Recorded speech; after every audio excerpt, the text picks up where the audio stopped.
अरे वो है बटोगे तो कटोगे, ये बयान क्या सही है?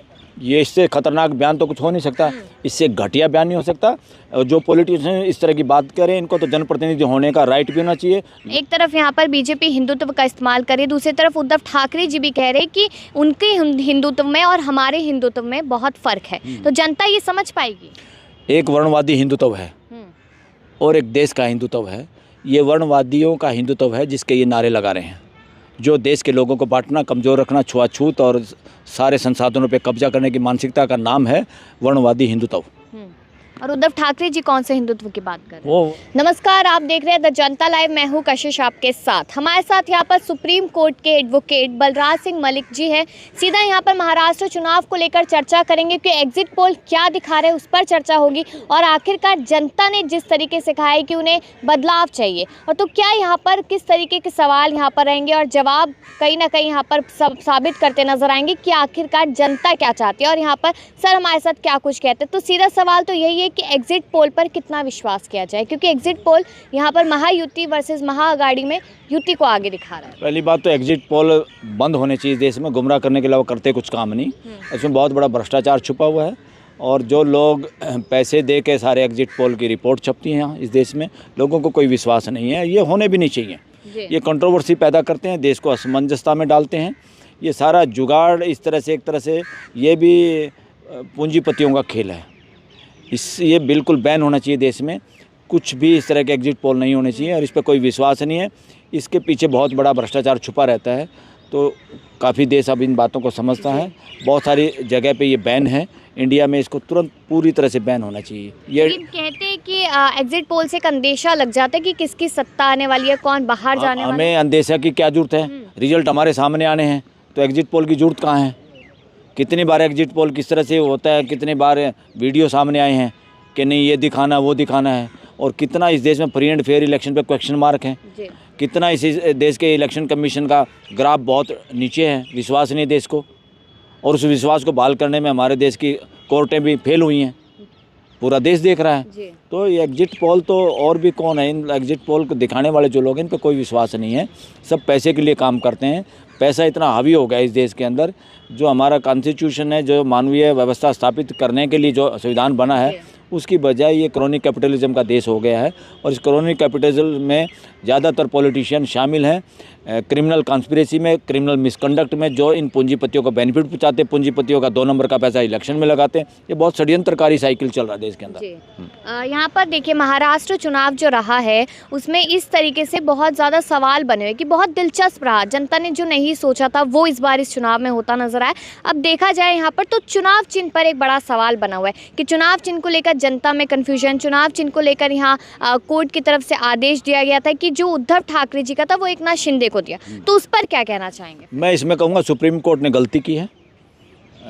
मैं उस फैसले से एग्री नहीं हूँ और देश के मैक्सिमम लोग भी एग्री नहीं, वकील भी एग्री नहीं।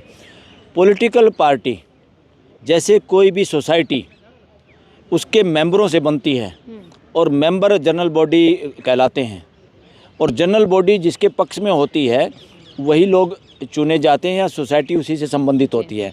उसके इलेक्टेड लोग सोसाइटी नहीं होते। इसी तरह एमएलए एमपी किसी पार्टी के मालिक नहीं होते, वो भी एक मेंबर होते हैं, मगर असली जो हाउस है सोसाइटी का, इसलिए पॉलिटिकल पार्टी के भी जो असली मेंबर हैं, जो मेंबरशिप है उसकी, वो पार्टी के मालिक हैं सारे मिल के। यहाँ पर जो दिया गया चुनाव चिन्ह वो किस आधार पे दिया कि एमएलए ज़्यादा हैं, एमएलए भाग के दूसरी तरफ चले गए तो उनको चुनाव निशान देते। ये इलेक्शन कमीशन ने भी बदमाशी की है और इसमें सुप्रीम कोर्ट भी सही दिशा में आगे नहीं बढ़ पाई।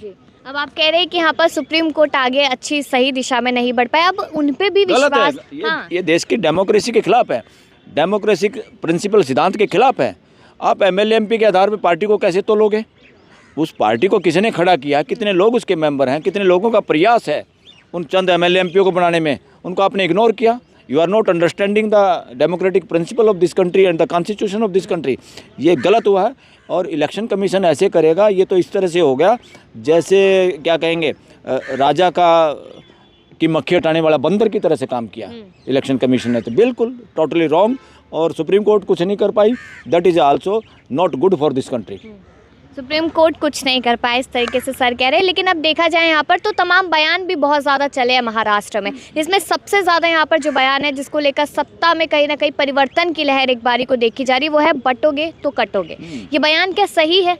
ये इससे खतरनाक बयान तो कुछ हो नहीं सकता, इससे घटिया बयान नहीं हो सकता। और जो पॉलिटिशियन इस तरह की बात करें, इनको तो जनप्रतिनिधि होने का राइट भी होना चाहिए, लॉ बनना चाहिए इस देश के अंदर कि इनको इलेक्शन लड़ने का भी ऐसे लोगों का अधिकार ना रहे इस देश के अंदर। यहाँ 140 करोड़ से कम की जो बात करेगा वो एक्सेप्टेबल नहीं है इस देश में एज ए पॉलिटिशियन। पूरे नागरिकों को आप चश्मे की दृष्टि से कब तक देखेंगे? जातियों में, रिलीजन में, रीजन में, लैंग्वेज में और सो कॉल्ड पंथों में ऐसे नहीं देख सकते। इन्होंने बेड़ा गर्क कर दिया देश का। देश के युवा चाहते कुछ और हैं, दुनिया के देशों को घूमते हैं, पढ़ के आते हैं। हमारे देश के युवा बहुत सारे वहाँ बस जाते हैं, बहुत सारे पेरेंट्स ना चाहते हुए अपने बच्चों को बाहर भेजते हैं, अपनी ज़मीनें बेच के, घर बेच के, लोन लेके, और वो चाहते हैं पढ़ के वापस आ जाएं। मगर यहाँ का हालात देख के, इस देश का सिस्टम देख के सब लोग वहीं बस जाते हैं। और कहाँ वहाँ जाके कितनी भागीदारी करते हैं, उन देशों को आगे बढ़ाने में कितना रोल है हमारे देश के युवाओं का, लोगों का। इस देश में बेड़ा गर्क हो गया। यहाँ पे व्यवस्था के नाम पे भ्रष्टाचार के अलावा कुछ है ही नहीं। व्यवस्था के नाम पे यहाँ तानाशाही है, व्यवस्था के नाम पे यहाँ राजशाही है, व्यवस्था के नाम पे यहाँ व्यक्तिवाद है, जबकि डेमोक्रेसी में और हमारे कॉन्स्टिट्यूशन में इन तीनों चीज़ों के लिए कोई जगह नहीं है। या जिसको देखो कोई एमएलए बन जाएगा, वो अपने पूरे हल्के में बस फ़ोटो लगवाएगा। सीएम होगा तो सारी बसों के पीछे उसके फ़ोटो होगा, कोई पीएम होगा तो कोई पेट्रोल पंप नहीं छोड़ा जहाँ उसकी शक्ल ना हो। तो ये सब अनकॉन्स्टिट्यूशनल है, ये तानाशाही के सूचक हैं। इस देश में कोई जगह ही नहीं इनके लिए, देश के संविधान में कोई जगह नहीं। इस देश के संविधान में सिर्फ लोगों के लिए जगह है। देश के जो मालिक है जनता, जनता से सुप्रीम कोई नहीं है, ना पार्लियामेंट, ना कोई प्राइम मिनिस्टर, ना कोई चीफ जस्टिस, कोई नहीं। तो जनता को इस बात को समझना चाहिए और जनता को बोलना चाहिए। और जनता को बोलने का जो अधिकार है वो संविधान का है और प्रकृति का, नेचर का है। उस पर कोई भी लगाम लगाता तो जनता को खड़े हो जाना चाहिए मिलजुल के। ये बांटने का काम सिर्फ इसलिए कि आप इकट्ठे ना हो देश की जनता और हमारी शरारतों को, बदमाशियों को ना पकड़ पाए देश। तो सरकार तो एकता की बात करती है, मतलब सत्ता पक्ष जो है वो तो कहते हैं एकता की बात है, सब लोग साथ में हैं। किसकी एकता? अगर पूरा देश इकट्ठा होगा तो कौन काटने आएगा? ये काटने वाले कौन लोग हैं? किसको कह रहे हैं वो कटोगे? कौन काटेगा? तो दैट इज़ नॉनसेंस। ये क्रिमिनल लोग हैं, क्रिमिनल मेंटेलिटी के लोग हैं। इनकी मानसिकता से पता चलता है कि जिन पदों पे ऐसे लोग पहुंच जाते हैं उसके काबिल भी नहीं है लोग। अभी महाराष्ट्र में आपने जिस तरीके से हमने शुरुआत की तो आपने कहा कि जो चुनाव चिन्ह दिया गया वो गलत है, कहीं ना कहीं इस तरीके से दे दिया गया। अब देखा जाए यहाँ पर तो जनता उद्धव ठाकरे को शायद सत्ता में चाहती है। अगर वो सत्ता में आते हैं तो क्या आप इसको एक तो सत्ता नहीं कहो, ये सत्ता शब्द बहुत गलत है।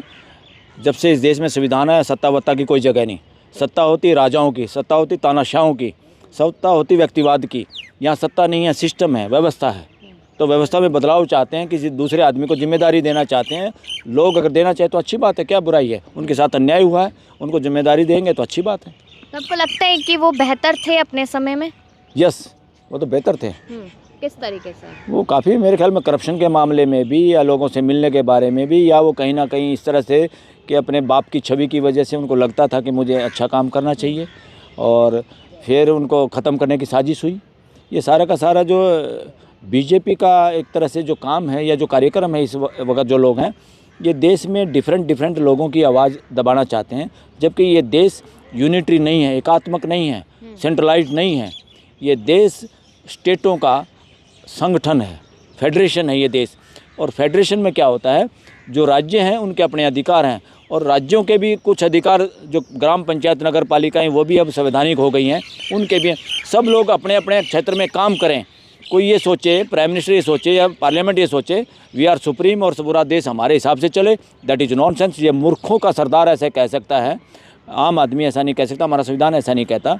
हमारा संविधान फेडरेशन है राज्यों का, राज्यों को पूरी छूट देनी चाहिए। जो राज्यों के अधिकार के मामले हैं, अगर उनको छूट मिले और उनकी भागीदारी हो तो देश में डिवीज़न की भाषा या डिविजिव शब्द ना उखड़े। जब कहीं का कहते हैं ना, कहीं आप बदनाम करना चाहते, किसी को खालिस्तान है, किसी को आप नॉर्थ ईस्ट में बदनाम करते हैं, क्यों करते हैं आप? क्योंकि वहाँ जो राज्यों के अधिकार हैं ये लोग उनकी बात नहीं मानते, उनकी सुनते नहीं, उनकी आवाज़ दबाते हैं। तो इस तरह की फिर रिजेंटमेंट की भाषाएं आती हैं। फिर उस भाषा के आधार पर लोगों को आतंकवादी, नक्सलवादी बनाया जाता है। आदिवासियों की बात नहीं सुनो तो कहोगे नक्सलवादी है। उन सारी ज़मीन का बेड़ा गर्क कर दिया, जंगलों का नाश कर दिया। और पॉल्यूशन दिल्ली में है, यहाँ पे कोई पैसे से प्राइम मिनिस्टर तो एयर प्योरीफायर लगा के अपने आराम कर रहा होगा। पूरी दिल्ली के लोग क्या कर रहे हैं जो असली दिल्ली वासी हैं? जी। चीफ जस्टिस को भी मिल रहा होगा सरकारी एयर प्योरीफायर घर पे, और यहाँ भी। बाकी देश क्या करेगा? क्यों इनको नज़र नहीं आता? तो इसलिए ये देश लोगों का देश है। ये चंद लोगों को जो जिम्मेदारी दी है, ये जिम्मेदारी निभाने की बजाय अपने आप को राजा समझ बैठते हैं, और राजा समझे हुए हैं देश में। ये सिर्फ शासन लगा हुआ देश की डेमोक्रेसी को समझे हुए हैं, तभी तो मैंने सत्ता शब्द का इस्तेमाल हाँ, किया। इसीलिए सत्ता नहीं है। ये आज के दिन क्या चल रहा है ब्रिटिश में राज्य में, ब्रिटिश के दौरान ईस्ट इंडिया कंपनी व्यापार करने आई थी, देश पे कब्जा कर लिया, और फिर देश पे कब्जा कर लिया तो वहाँ की सरकार ने उसको अंडरटेक कर लिया और उसकी समर्थन करती रही इस देश को लूटने के लिए। और आज कुछ लोग इस देश को लूट रहे हैं, और आज जिसको आप सत्ता कह रहे हैं, जिसको सरकार कह रहे हैं, जिनकी जिम्मेवारी देश के प्रति, संविधान के प्रति है, वो मदद कर रहे हैं क्रोनी कैपिटलिज्म की। षड्यंत्रकारी पूंजीवाद को बढ़ावा दे रहे हैं कि एक आदमी के पास पैसा इकट्ठा होता रहे, कुछ लोगों के पास पैसा इकट्ठा होता है, वो हमें इलेक्शन में देते रहें, अपने जहाज़ों से कैश पहुंचाते रहें, उनकी कोई जांच नहीं कर पाएगा, और देश के लोगों की वोट खरीदते रहें, यंग जनरेशन को शराब पिलाते रहें, नशा कराते रहें, और जातिवाद बढ़ाते रहें। तो ये सारा का सारा, पहले ब्रिटिश इंडिया इसको बोलते थे, आज क्या कहेंगे? क्या? ब्रिटिश इंडिया ही चल रहा है एक तरह से, क्योंकि मानसिकता तो वही काम कर रही है। जब ब्रिटिश इंडिया को ब्रिटेन के लोग चलाते थे, आज ब्रिटिश इंडिया को यहीं के लोग चलाते हैं, जो मानसिकता तो वही है। जी। यहाँ पर महाराष्ट्र को लेकर ये भी कहा गया है कि चुनावी जो व्यवस्था है वहाँ की ठीक नहीं है, और यहाँ पर सरकारी और चुनावी और यहाँ पर कानूनी व्यवस्थाओं पर लगातार सवाल उठाए जा रहे हैं महाराष्ट्र को लेकर। ये सारी की सारी मैं कमी मानूंगा। अगर सारे सिस्टम को मैं देखूं, being advocate, being law student, मैं सारी कमी मानूंगा महाराष्ट्र की हाई कोर्ट की। अगर हाई कोर्ट सजग हो, एक सिंगल जज के पास इतनी पावर है, इमीडिएटली वो पूरे इलेक्शन कमिश्नर को कल अपनी कोर्ट के सामने बुलाए, वो क्या हो रहा है, ये हमें डे टू डे बताइए क्या हो रहा है। जब आप एनवायरनमेंट का भी केस यहाँ पड़ा हुआ है सुप्रीम कोर्ट में, उस पर सुनवाई होती है, डे टू डे सुनवाई के बाद इस देश में पोल्यूशन बढ़ता जा रहा है दिल्ली में। अब जितने लोग इस सिस्टम में काम करते हैं वो तो सरकारी पैसे से पल रहे हैं, उनके बच्चे भी वो तो एयर प्योरीफायर लगाए हुए, ऐसी गाड़ियाँ उनको मिली हुई, उनको लगता है हमें तो प्रभाव नहीं डालेगा, मगर इस देश के असली लोग, दिल्ली के असली लोग तो सफ़र कर रहे हैं ना। कितने लोग यहाँ इससे पोल्यूशन की वजह से बच्चे और बूढ़ों पे इफेक्ट हो रहा है। तो that is nonsense going in India in the name of democracy. India में क्रोनी जैसे कैपिटलिज्म चल रहा है, वो इसीलिए चल रहा है क्योंकि यहाँ डेमोक्रेसी भी क्रोनी डेमोक्रेसी है। आपको लगता है कि न्याय की बात की जाती है तो उद्धव ठाकरे को न्याय मिल जाएगा? मुझे नहीं लगता न्याय मिलेगा, जनता ही न्याय देगी उनको, और कहीं से मुझे नहीं लगता इस देश की कॉन्स्टिट्यूशनल इंस्टीट्यूशन इस देश को न्याय देने में सक्षम है। बहुत सुधार की जरूरत है। तो जिस तरीके से हमने देखा था कि कितने विधायक लेकर पहुंच गए थे एकनाथ शिंदे, इधर से उधर, इधर से उधर, उस पर भी अभी तक कोई कार्रवाई नहीं हुई है, कोई फैसला अभी तक आया नहीं है। बिल्कुल, उस वक्त सारी कोर्टें यही तो थी। एरोप्लेन में जाके एमएलए दूसरे स्टेटों में जाएं, ऐसी क्या थी? एक भी जज ने हिम्मत नहीं करी, एक भी कोर्ट ने हिम्मत नहीं करी बुलाते। What is this system? अखबारों में जो हो रहा है, देश का मजाक हो रहा है, ये ऐसी तो डेमोक्रेसी नहीं इस देश को चाहिए थी, जहां एमएलए इधर उधर भेड़ बकरियों की तरह ले जाए जाएं, ईडी का दबाव डाल के जिसमें भी करप्शन के चार्जेज है उसको पार्टी में मिलाया जाए, और फिर उसके केस ख़त्म हो जाए और दूसरों के नहीं। इस इलेक्शन के दौरान भी ऐसा हुआ है, झूठी खबरें चलाना, फिर ईडी की चला के खबरें फैलाना, झूठी खबरें फैलाना, इस तरह से ये क्या चल रहा है? बहुत ही गड़बड़ है देश में। जो युवा इस देश में सोचते हैं, बुद्धिजीवी जो देश में सोचते हैं, उस तरह से देश नहीं चल रहा। संविधान जो सोचता है उस तरह से देश नहीं चल रहा। देश एक तरह से मैं ये कहूँगा, politics is the hub of corruption इस देश में बन के रह गया है। करप्शन की जड़ इस देश की पॉलिटिक्स हो गई है। उससे जो भी चीज़ें निकल रही हैं वो सब उससे करप्शन की फुलझड़ी है। तो क्या लगता है, यहाँ पे एक आखिरी सवाल ये रहेगा कि न्याय की बात जिस तरीके से मैंने की, लेकिन यहाँ पर अगर न्याय जनता देगी, आपने कहा कि जनता न्याय देगी, तो कानून व्यवस्था क्या करेगी? अगर यहाँ पर उद्धव ठाकरे को न्याय नहीं मिलता है तो जो विधायक इधर से उधर गए वो वापसी नहीं आते, चलिए वो उनकी अपनी मर्जी है कि वापसी नहीं आते, लेकिन उन चीज़ों को लेकर भी तो कोई ना कोई फैसला होना चाहिए। अभी तक इस देश की कॉन्स्टिट्यूशनल कोर्टों में भी, और मैं तो सुप्रीम कोर्ट में देखता हूँ, लोग ये अनुभव करते हैं, और ज़्यादातर वकील सर्वे करने की बात है, ये देश में सर्वे करिए आप, लोग ये फील करते हैं कि कहीं ना कहीं कोर्ट के सामने भी कहीं ना कहीं टिल्ट होता हुआ नज़र आता है, कि कोर्टों का सरकार के पक्ष में टिल्ट होता हुआ दिखाई देता है। ये आप लाइव अगर आर्ग्यूमेंट्स जब होते हैं तब भाषा भी देखेंगे जजों की, उनका दृष्टिकोण देखेंगे। आज तो लाइव टेलीकास्ट होता है, साइकोलॉजिस्ट उसको देख सकते हैं, what is happening in the country, in the courts. अब कोर्ट में क्या हो रहा है? कोर्ट ऐसी तो है नहीं कि किले में बंद हैं, कोर्ट डेमोक्रेटिक कंट्री में उसका डिस्कशन डिबेट होनी चाहिए, और वकील लोग कोर्टों के बारे में देश को नहीं बताएंगे, समझाएंगे, उजागर नहीं करेंगे तो how the system will reform.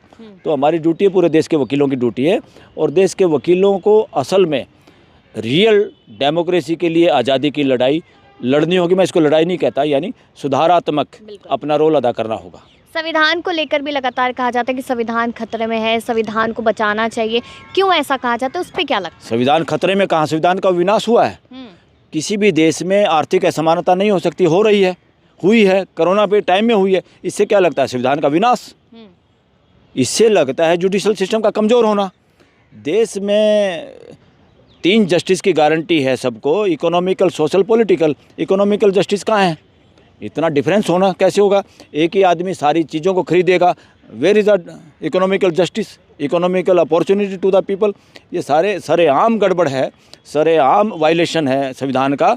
और इस वायलेशन में अगर देखा जाए रिजल्ट में, अगर सबसे ज़्यादा जिम्मेवारी, क्योंकि मैं वकील हूँ, इसमें मैं ज़्यादा जिम्मेदारी मानता हूँ संवैधानिक कोर्टों की, जिनको संविधान बचाने की ड्यूटी है। Day to day, day night, हर उस काम पे, सरकार के काम पे, ब्यूरोक्रेसी के काम पे, सिस्टम के, कॉन्स्टिट्यूशनल इंस्टीट्यूशन के काम पे नज़र रखने की ड्यूटी है सुप्रीम कोर्ट की। सुप्रीम कोर्ट की यही ड्यूटी थोड़ा जब कोई फरियाद लेकर आएगा राजाओं की तरह तभी आप सुनोगे। आपको बिना फरियाद सुनना है, क्या हो रहा है अखबारों में आप पढ़ते हैं, क्यों नहीं आप चेतते, क्यों नहीं आप उस पर बोलते, क्यों नहीं आप सुओ मोटो एक्शन लेते? नाम के आगे, मैं तो कह रहा हूँ, एक नाम मिटाने की जरूरत है इस देश में। जजों के नाम के आगे से जस्टिस मिटाना होगा। चीफ जस्टिस ऑफ इंडिया को चीफ जज ऑफ इंडिया करना होगा। जस्टिस बहुत बड़ी न्याय का नाम है, और यहाँ कितना न्याय होता है, कई बार कितने बड़े बड़े आरोप लगे हैं इस देश के चीफ जस्टिस पे। तो ये शब्दों का भी घालमेल जो हो रहा है, ये बदलना पड़ेगा। लोगों को अकल आए, समझ में आ जाएगा देश को कि ये जज हैं और इन पर नज़र रखनी जरूरी है। ये कोई गॉड नहीं है कि ये जो करेंगे सही करेंगे। तो जजेज आर नॉट माई लॉर्ड्स। और हमारे बहुत सारे कॉन्स्टिट्यूशनल एक्सपर्ट और जिनको बड़ा वकील माना जाता है देश में, वो दिन रात यहाँ चिल्लाते हैं my Lord, my Lord, my Lord. वो वायलेशन कर रहे बार काउंसिल रूल्स की और हमारे देश के कानून की, कि जजों को बोलना क्या है। जजेज are not my lord in this country. June 2006 में ये कानून बदल गया हमारी रिट पटिशन के बाद। हमने इसके लिए संघर्ष किया है, और अभी भी लोग उस वायलेशन करते हैं आर्टिकल 18 का, ये एक्सेप्ट करते हैं। इससे पता चलता है कि इनकी मानसिकता में अभी लॉर्डशिप भरा हुआ है, अभी तानाशाही मानसिकता है कहीं ना कहीं। अगर अदरवाइज़ उनको इमीडिएट स्टॉप करना चाहिए सब वकीलों को, और नई जनरेशन वकीलों की इससे कमज़ोर होती है। जब सीनियर लोग ही माय लॉर्ड करेंगे, उनको लगता है याचना है, या तो मांगना है कुछ, यहाँ भीख मांगनी है। इस देश को भिखारी प्रवृत्ति से तो बाहर निकालने का नाम संविधान है। आपने तानाशाही की बात की, लेकिन एक और शब्द बहुत हवाओं में है, जो है हिंदुत्व की बात। तेरा हिंदुत्व, मेरा हिंदुत्व कहा जाता है। और भी क्या क्या आप क्या समझते हैं कि हिंदुत्व क्या होता है और क्यों इसका इस्तेमाल बार बार होता है? हिंदुत्व अब तो एक वो बन के रह गई है, दुकानदारी।